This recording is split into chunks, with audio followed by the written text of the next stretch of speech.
அண்ணன் திருமாவளவன் போன்றவர்கள் அந்த மக்களுக்காக பாடுபடுகிறேன் என்று சொல்பவர்கள் ஆணவ கொலைகளை எல்லாம் அவர்கள் அனுமதித்துக் கொண்டிருக்கிறார்கள். அதற்காக கண்டனத்தை சொல்ற மாதிரி சொல்றாங்களே தவிர அவர்கள் இந்த ஆட்சியின் மீது கடுமையான விமர்சனத்தை வைக்க தயங்குகிறார்கள்.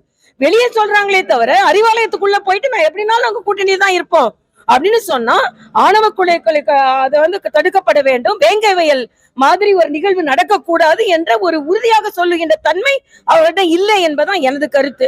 அதனால அவர்கள் சட்டம் ஒழுங்கு பாதுகாக்கப்பட வேண்டும். அவரே பலமுறை சொல்லியிருக்கிறார் கொடிக்கம்பங்கள் அகற்றப்பட்டிருக்கிறதுன்னு. ஆனா எதிர்ப்பை வலிமையாக பதிவு செய்வதற்கு பாய்ந்து வருகின்ற விடுதலை சிறுத்தைகள் பதுங்குகிறார்கள் என்பதுதான் எனது கருத்து. தமிழ்நாட்டுல சட்டம் ஒழுங்கு அண்ணன் ரவிக்குமார் இங்க தானே இருக்காரு, பாண்டிச்சேரியில தானே இருக்காரு, பாதுகாப்பா பாண்டிச்சேரிக்குள்ள இருக்கிறாரு ரவிக்குமார் அவர்கள். ஆக சட்டம் ஒழுங்கு அப்படிதான் இருக்கு. சென்னையில ரொம்ப பிரச்சனையா இருக்கு. ஆமா, சப் இன்ஸ்பெக்டரே இன்னைக்கு ஒரு போலீஸ் ஸ்டேஷனுக்குள்ள ஒரு தற்கொலை நடந்திருக்கு.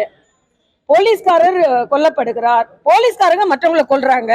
ஆக என்னதான் நடந்து கொண்டிருக்கு? அஜித்குமார் போன்ற கொலைகளும் நடந்து கொண்டுதான் இருக்கிறது. மிகுந்த வேதனை அளிக்கக்கூடியதாக இருக்கிறது. ஆனா விளம்பர அரசு உங்களுடன் ஸ்டாலின் போறாங்க. இங்க விக்ஷித் பாரத் எல்லாரும் கேள்விப்பட்டிருப்பீங்க. வளர்ச்சி அடைந்த பாரதம்னு பாரத பிரதமர் மக்களுக்கூட சென்று எல்லா திட்டங்களையும் கொண்டாரு. அதோட காப்பி தான் இது. ஆனா எல்லாத்துலயும் ஸ்டாலின் ஸ்டாலின் சொல்றாங்களே தவிர 4.5 வருஷம் என்ன செஞ்சீங்கன்னு மக்கள் இன்று கேட்டுக்கொண்டிருக்கிறார்கள். செய்திகளை உடனுக்குடனும் துல்லியமாகவும் தெரிந்து கொள்ள சப்ஸ்கிரைப் பண்ணுங்க.